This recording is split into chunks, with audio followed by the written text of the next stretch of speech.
les fonctions d'État. Si elle est dans 5 ans, 10 ans, laissez aussi les gens vont dans ça aussi. Mais où fixez la vie? C'est nous, on est là, on dit. Non, on ne fait pas ça. Un conseil planétaire n'est pas fait. Si vous voulez devenir des postes, construisez des entreprises. Construisez vos entreprises. Et vous avez un grand monsieur d'ici. Il occupe des postes, des grands trucs. Mais lui-même, ses propres entreprises. À quel instant aujourd'hui, si on dit qu'il n'est pas sur le poste, il s'attache au poste.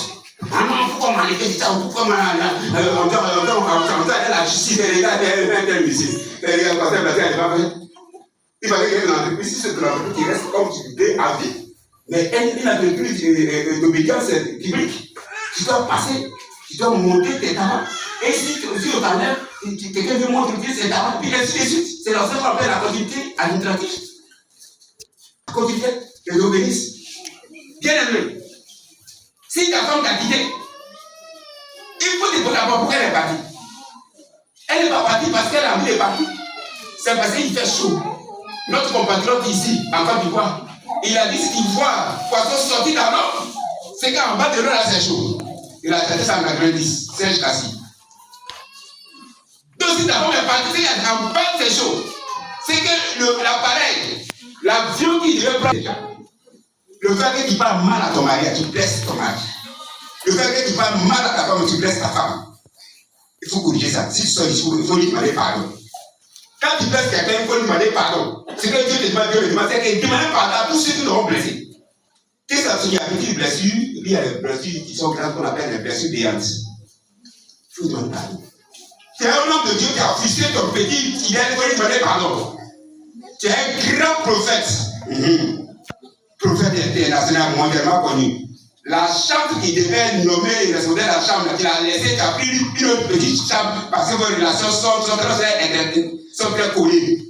Elle avec qui tu as travaillé jusqu'à début de ton ministère, il était normal que tu la nommes à la tête des chambres. Mais celle qui vient d'arriver, c'est que quand le soir délivré, mon frère, qui est mauvais. Le prophète international, ce n'est pas mon affaire. C'est de l'injustice. Il a fallu qu'il reconnaisse que c'est avec celui-là qui a commencé le ministère. S'il y avait des défauts en lui que tu n'as pas corrigé, c'est ta faute aussi. Parce qu'il était ton devoir de corriger ses défauts. Tu l'as blessé aussi. Comme ça, le n'avait pas fait.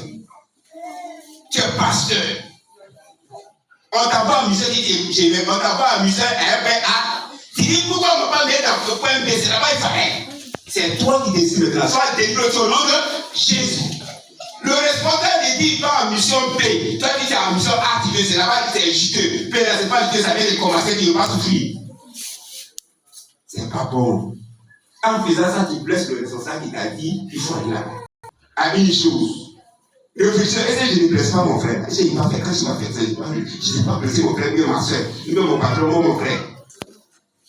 Est-ce que tu ne pas en train de le blesser?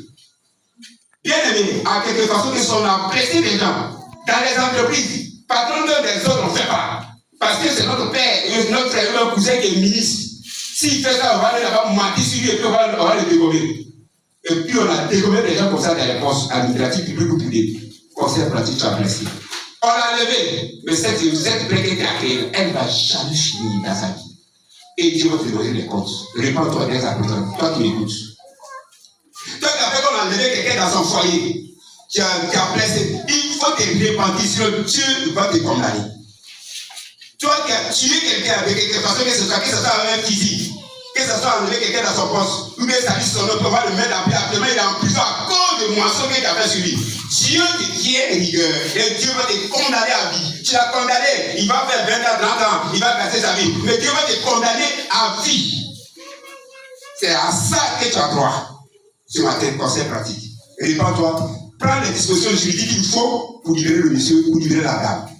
Là où tu te trouves, quel que soit ton continent, quel que soit les lois de votre pays, la personne sur qui tu as manqué peut la mettre en prison, conseil pratique. À cause d'elle souffre en prison, sa famille souffre. Il faut faire tout pour l'enlever. Sinon, Dieu va te mettre en prison. Tu seras paralysé.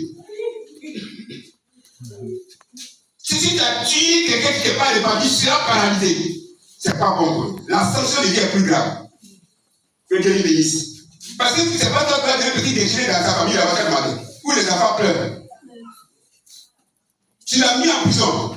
Et la femme et sa femme n'ont plus rien. Ils ne savent pas qu'elle s'est dévouée. Tu l'as mis en prison, mais tu vas te mettre aussi en prison, tu seras paralysé. La sanction que Dieu donne d'abord, c'est à paralyser, c'est un avertissement. Pour que tu puisses te repentir et puis il va te délivrer.